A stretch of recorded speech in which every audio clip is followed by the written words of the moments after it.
আসসালামু আলাইকুম রহমতুল্লাহি ওবরাকাতুহু। বাংলাদেশ জামাত ইসলামীর আয়োজিত আজকের এই সাংবাদিক সম্মেলনে মঞ্চে ভূমিষ্ঠ সম্মানিত নেতৃবৃন্দ, প্রিয় সাংবাদিক বন্ধুগণ এবং সম্মানিত দেশবাসী ভাই ও বোনেরা, আলহামদুলিল্লাহ রাব্বিল আলামিন, আসসালাতু ওয়াসসালামু আলা সাইয়্যিদিল মুরসালিন ওয়া আলা আলিহি ওয়া সাহবিহি আজমাইন। আপনারা সূচনাতেই আমাদের প্রচার ও মিডিয়া বিভাগের সেক্রেটারির কাছ থেকে শুনলেন, বাংলাদেশ জামাত ইসলামী সবসময়ই সমকালীন পরিস্থিতির উপরে তার বক্তব্য, সংবাদ সম্মেলন, প্রেস ব্রিফিং অথবা অফিসিয়াল প্রেস রিলিজের মাধ্যমে আমরা ব্যক্ত করে থাকি আমাদের প্রতিক্রিয়া। এখন বাংলাদেশের সবচেয়ে বড় সংকট জাতীয় জীবনে 24শে জুলাই গণ অভ্যুত্থানের মধ্য দিয়ে যে আমরা একটা বৈষম্যহীন রাষ্ট্র বিনির্মাণের স্বপ্ন পূরণের পথে হাঁটছিলাম, আমাদের সহস্রাধিক শহীদ, 20-30 হাজার আহত, ক্ষতবিক্ষত, রক্তাক্ত, পঙ্গু, চোখ নাই, পা নাই, হাত নাই, এই ধরনের জুলাই যোদ্ধাদের আত্মদানের বিনিময়ে আমরা সেই বাংলাদেশে চেয়েছিলাম। জাতির কাছে এখন প্রশ্ন তৈরি হয়েছে যে প্রায় 18 মাস পর একটা নির্বাচন হলো, নির্বাচন পরে আরও 5 মাস প্রায় অতিবাহিত হলো। সেই স্বপ্ন কি আমরা পূরণের দিকে যাচ্ছি, না সামনে নিরাশার একটা ধূম্র জাল আমাদেরকে যেন আষ্টে পৃষ্ঠে বাঁধতে যাচ্ছে? জুলাই সনদ এর ভিত্তিতে অনুষ্ঠিত গণভোটের গণরায় কার্যকর না করার মধ্য দিয়ে প্রকাশ্য জাতির সামনে ক্ষমতাসীন দল তার অঙ্গীকারকে ভঙ্গ করল। এটা নিয়ে 11 দলীয় ঐক্য তথা বাংলাদেশ জামাত ইসলামীও সারা দেশব্যাপী লাগাতার কর্মসূচি পালন অব্যাহত রেখেছে। জুলাই আগস্টের গণ অভ্যুত্থানের দ্বিতীয় বার্ষিকী আমরা এই জুলাইতে পালন করছি। সারা দেশের ফ্যাসিবাদ বিরোধী আন্দোলনে যারা ছিলেন সে সমস্ত সংগঠন, সংস্থা, রাজনৈতিক দল, নির্বাচনী জোট, ইভেন সরকারও কিছু ছোটোখাটো কর্মসূচির মধ্য দিয়ে পালন করছে। আমাদের এই 5ই আগস্ট পর্যন্ত 36 জুলাইয়ের এই নানান কর্মসূচিতে মর্মস্পর্শী স্মৃতিগুলো ভেসে আসছে। জুলাইয়ের চেতনা কি অঙ্গীকার আমাদের ছিল, বারবার মনে পড়ছে যে এত রক্তদান, এত আন্দোলন সবটা কি বৃথা চলে যাবে কিনা। দ্বিতীয় বার্ষিকীতে আজকে জাতির সামনে সেই প্রশ্ন তৈরি হয়েছে। এমনই প্রেক্ষাপটে খুব দুঃখজনক এবং দুর্ভাগ্যজনক এবং একটা হতাশাব্যঞ্জক বিষয় যা নির্বাচনের পর শুরু হয়েছিল, আমরা বারবার জামাত ইসলামী পার্লামেন্টের বাইরেও আমরা বলেছি এবং পার্লামেন্টের অভ্যন্তরে আমাদের নেতা, বাংলাদেশ জামাত ইসলামীর সম্মানিত আমির এবং বিরোধী দলীয় নেতা ডক্টর শফিকুর রহমান সংসদে তার বিভিন্ন সময়কার বক্তব্যে ব্যাপকভাবে সেসব বিষয়গুলো তুলে ধরছেন। সেটা হচ্ছে ক্ষমতাসীন দল বিএনপি তার নির্বাচনী অঙ্গীকার, প্রতিশ্রুতি, ইভেন তাদের 31 দফায় যে রাষ্ট্র সংস্কারের প্রতিশ্রুতি দিয়েছে সব কিছুকে ভঙ্গ করে তারা যেমন সংবিধান সংস্কার কমিশন থেকে ফিরে আসলো তাদের 31 দফার প্রথম পয়েন্ট থেকে। মিডিয়া কর্মী হিসেবে আপনাদের কাছে বিএনপির 31 দফা আছে সবার কাছে। আজকে আমরা জামাত ইসলামীর পক্ষ থেকে এমন একটা বিষয় আপনাদের উপস্থাপন করব, সেটা হচ্ছে নির্লজ্জভাবে দলীয়করণ। প্রশাসনের বিভিন্ন পদে, সাংবিধানিক পদে, প্রশাসনিক পদে, সংবিধিবদ্ধ পদে, সরকারি, বেসরকারি, স্বায়ত্তশাসিত, কিভাবে এত অল্প সময়ে ক্ষমতাসীন একটি দল জাতির সাথে কৃত তার অঙ্গীকারকে খেলাফ করতে পারে, ভঙ্গ করতে পারে। আপনারাও তার সাক্ষী আছেন, আমরাও তার কিছু দৃষ্টান্ত আজকে পেশ করব এবং তীব্রভাবে এর প্রতিবাদ আমরা আজকের এই সাংবাদিক সম্মেলনের মাধ্যমে জানাবো এবং সরকারকে এই অপরিণামদর্শী পথ থেকে ফিরে আসার জন্য আমরা আহ্বান জানাব। এবং কমনলি আপনারা দেখছেন নির্বাচনের পরে বাংলাদেশের সকল জেলা পরিষদ, সিটি কর্পোরেশন, ইভেন বিভিন্ন উন্নয়ন কর্তৃপক্ষ, স্বায়ত্তশাসিত কিছু প্রতিষ্ঠানে দলীয় লোকজন, নির্ভেজালভাবে দলীয় লোকজন তারা নিয়োগ দিচ্ছে। স্লোগানে তারা বলেছেন সবার আগে বাংলাদেশ, কিন্তু এত বড় একটা জাতীয় সংসদ, এই দেশে এতগুলো রাজনৈতিক দল, পার্লামেন্টে একটা বিশাল অপোজিশন পার্টি সেখানে আছে। নির্বাচনের অব্যবহিত পরে তার উচিত ছিল স্থানীয় সরকারের নির্বাচন তো আমরা আগেই দাবি করেছিলাম যে before parliament local government election then, কিন্তু বিএনপির কারণে সেটা হলো না। অন্তর্বর্তীকালীন সরকারের সাথে একটা গোপন আন্ডারস্ট্যান্ডিংয়ে লন্ডন কনস্পিরেসির মধ্য দিয়ে গণভোটও আগে করতে দিল না, একই দিনে গণভোট, জাতীয় ভোট, স্থানীয় সরকারও আগে হলো না, যে কারণে আজকে গণভোটের রায় না মানার একটা সর্বনাশা পথে তারা কৌশলে হাঁটছে। সংবিধান সংস্কার পরিষদের রাষ্ট্রপতির আদেশকে অ্যাভয়েড করে, আইন ভঙ্গ করে, পার্লামেন্টে অন্যায়ভাবে সংবিধান সংস্কার না করে সংশোধনের নামে একটা প্রহসনের পরিকল্পনা তারা করছে। তো ফলে এই সব জায়গাতে তাদের দলীয় নেতাকর্মীদের নিয়োগ দিয়েছেন উন্নয়ন কর্তৃপক্ষগুলোতে, সিটি কর্পোরেশনগুলোতে, ওয়াসা।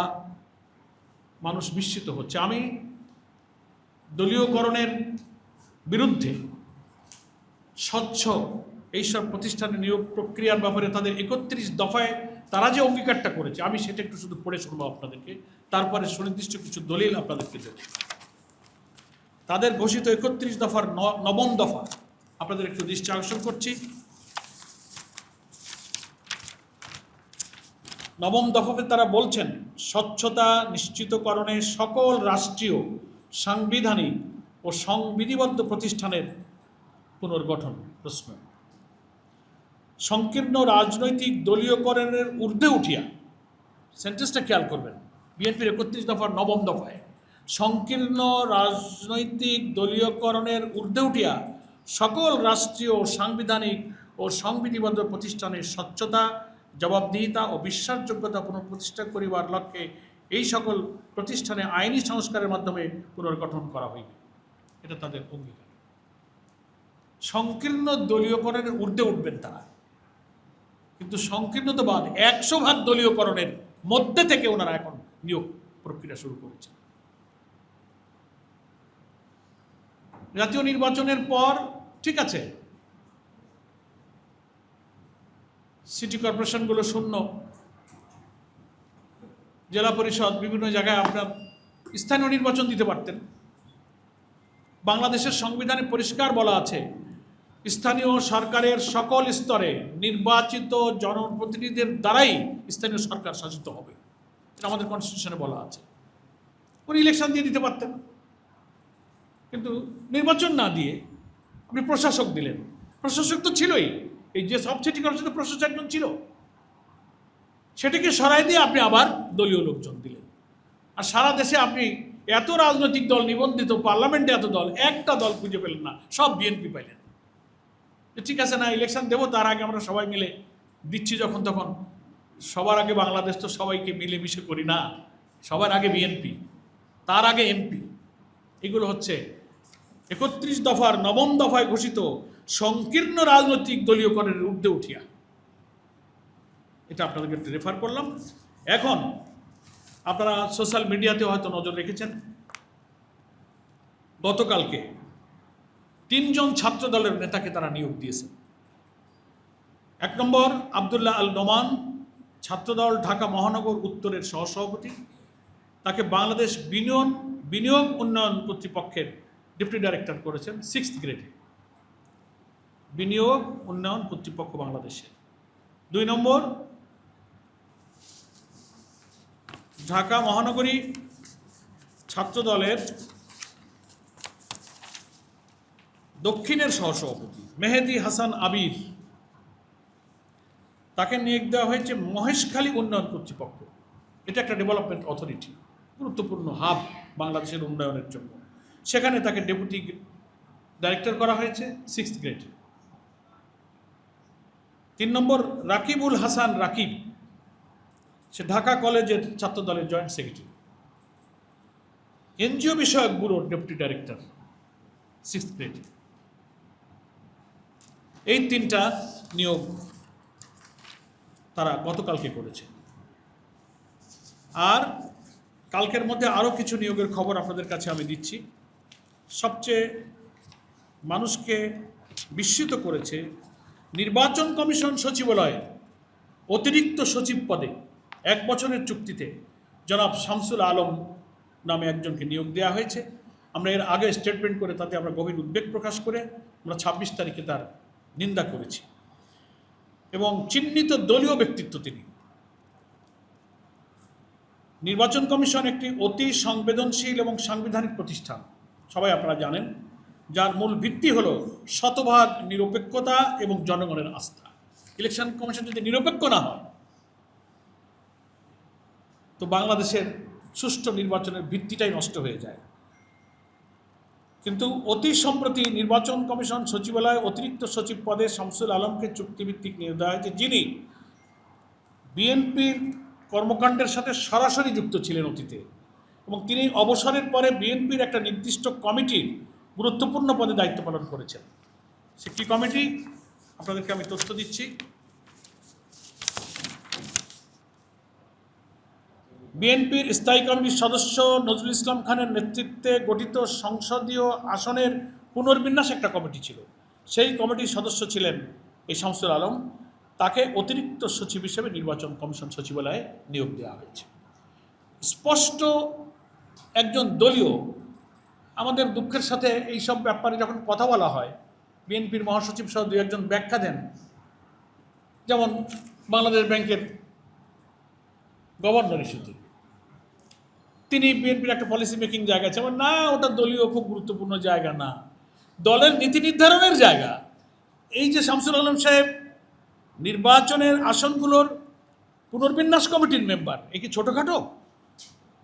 সেখানকে থেকে অবসরের পরে তাকে নিয়ে আসা হয়েছে অ্যাডিশনাল সেক্রেটারি, ইলেকশন কমিশন সেক্রেটারিতে তাকে নিয়োগ দেওয়া হয়েছে। তার বয়স এখন 67 বছর। তো আমি সাংবাদিক বন্ধুদের কাছে অনুরোধ জানাবো যে বিএনপির রাজনীতিতে জড়ানো 67 বছর বয়সী একজন ব্যক্তিকে পুনরায় স্পর্শকাতর এই প্রতিষ্ঠানে ফিরিয়ে আনা কি কোনোভাবে গ্রহণযোগ্য হতে পারে? সামনে স্থানীয় সরকার নির্বাচন, স্থানীয় সরকার নির্বাচন পরিচালনার অতিরিক্ত সচিবের কিন্তু ডাইরেক্ট ভূমিকা থাকে। ফলে বিএনপির এজেন্ডা বাস্তবায়নে তিনি আগেও সোচ্চার ছিলেন, ওখানে বসে তিনি কিন্তু বিএনপির এজেন্ডা বাস্তবায়নের ভূমিকা পালন করবেন। আমরা এই ন্যাক্কারজনক ঘটনার তীব্র নিন্দা জানাই। আরও নিন্দা জানাই কি, এই নিয়োগের পর বিএনপির মিডিয়া সেল, একটা মিডিয়া সেল আছে, তারা রীতিমতো এমনভাবে প্রচার এনজয় করতেছেন, উৎসব মুখর পরিবেশে, কি যেন একটা মহা বিজয় তারা করেছেন। ফলে ইলেকশন কমিশনকে একটা আজ্ঞাবহ প্রতিষ্ঠানে পরিণত করার জন্য এইভাবে পলিটিক্যাল অ্যাপয়েন্টমেন্ট দেওয়া হয়েছে, যেগুলো নজিরবিহীন ঘটনা।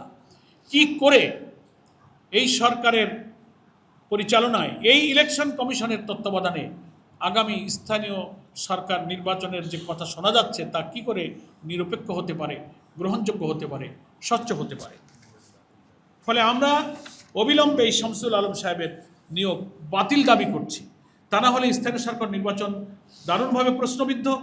এই নির্বাচনে সুষ্ঠু যেহেতু হবে না, ফলে অংশগ্রহণ করা নিয়েই তখন বিরোধী দলকে আবার ভাবতে হবে। দেখেন, আমি আজকে সব মিলিয়ে কয়েকজনের নাম এবং কোন পদে বিএনপির তিনি ছিলেন এবং কোন পদে নিয়োগ দেওয়া হলো বাই নেম আমি আপনাদের কাছে স্পেসিফিক উল্লেখ করছি। আপনারা রেকর্ড করছেন, অনেকে নোট করতে পারেন। বিএনপির আন্তর্জাতিক বিষয়ক সম্পাদক বিএনপির ছিলেন রাশেদুল হক। তাকে Bangladesh overseas employment and services লিমিটেডের ব্যবস্থাপনা পরিচালক করা হয়েছে, ম্যানেজিং ডিরেক্টর। এটিএম আব্দুল বারী ড্যানি, তিনি সহধর্ম বিষয়ক সম্পাদক বিএনপির ছিলেন। তাকে বাংলাদেশ আভ্যন্তরীণ নৌ পরিবহন কর্পোরেশন, যেটাকে BIWTC বলা হয়, ইনল্যান্ড ওয়াটার ট্রান্সপোর্ট কর্পোরেশন, তার চেয়ারম্যান বানানো হয়েছে। শামসুল আলম কথা তো বললাম, অ্যাডিশনাল সেক্রেটারি। আব্দুল খালেক রংপুর বিভাগীয় বিএনপির সহ সাংগঠনিক সম্পাদক, তাকে নিয়োগ দেওয়া হয়েছে স্টিল ইঞ্জিনিয়ারিং কর্পোরেশনের, তাকে চেয়ারম্যান করা হয়েছে। স্বায়ত্তশাসিত সংস্থা, দেখলেন তো বিএনপির ৩১ দফার ৯ম দফা পড়ে শোনালাম। স্বায়ত্তশাসিত বিধিবদ্ধ সাংবিধানিক কোনো সংস্থায় সম্পূর্ণ দলীয় সংকীর্ণতার ঊর্ধ্বে উঠে এরা করবেন, তো এখানে ১০০% দলীয় সংকীর্ণতার মধ্যে ঢুকে এটা করছেন। কাজী রওনকুল ইসলাম টিপু বিএনপির সহ বন ও পরিবেশ বিষয়ক সম্পাদক, তাকে বানানো হয়েছে বাংলাদেশ জলবায়ু পরিবর্তন ট্রাস্ট, তার ম্যানেজিং ডিরেক্টর এমডি। এরপরে বেনজির আহমদ ঢাকা বিভাগীয় সহ সাংগঠনিক সম্পাদক বিএনপির, তাকে বিসিক যেটা আছে বাংলাদেশ ক্ষুদ্র কুটির শিল্প কর্পোরেশনের চেয়ারম্যান করা হয়েছে। কত গুরুত্বপূর্ণ পদ!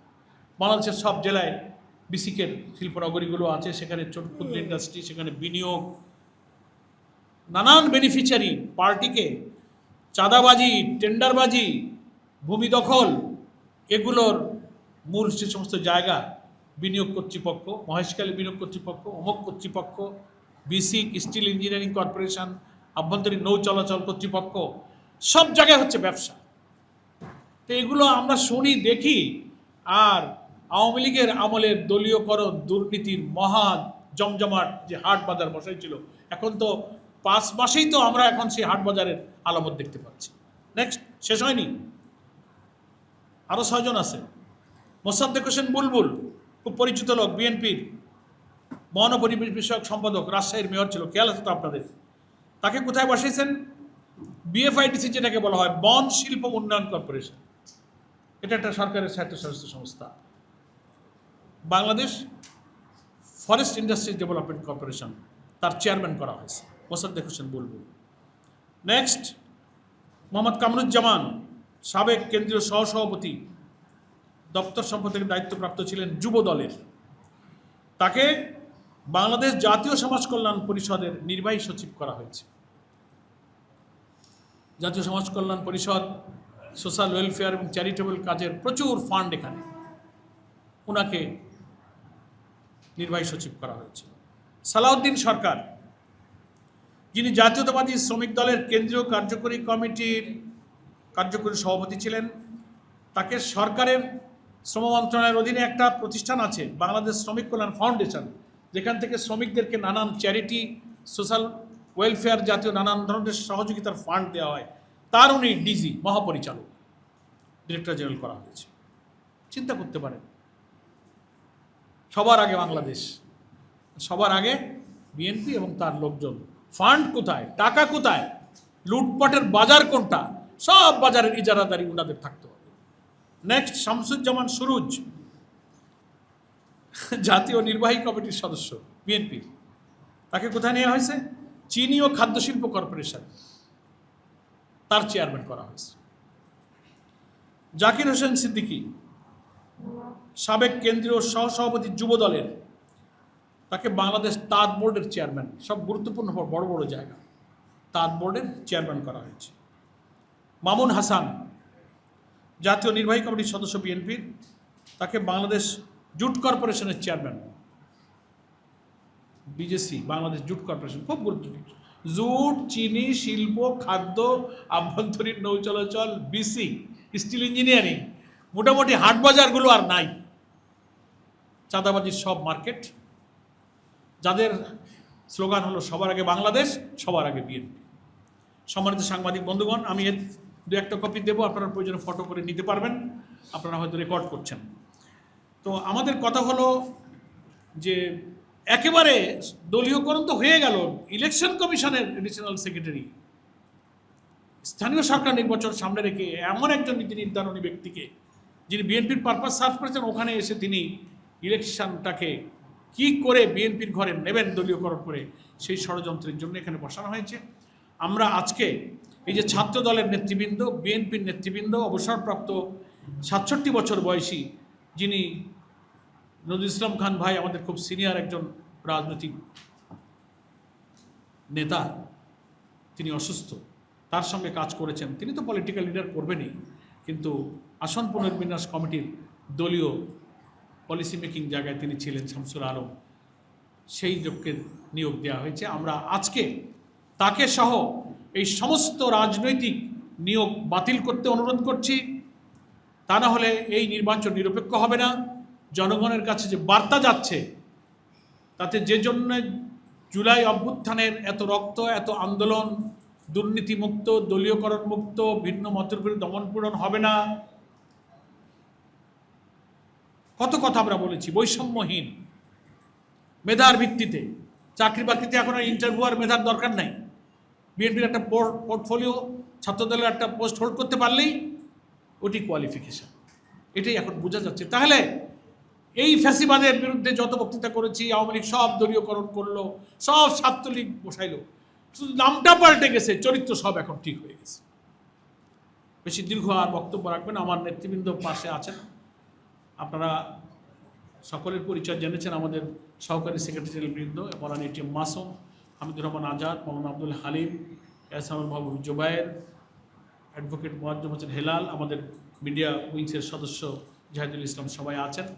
আপনাদের কাছে এটা আমি বক্তব্য রাখলাম। কোনো প্রশ্ন আপনাদের নিশ্চয়ই থাকবে, আমাদের সাথীরা প্রশ্ন উত্তরে আমাদেরকে সহযোগিতা করবেন, এক একজন করে বলবেন। সকলকে ধন্যবাদ। বাংলাদেশ জিন্দাবাদ, বাংলাদেশ জামাত ইসলামী জিন্দাবাদ। আসসালামু আলাইকুম।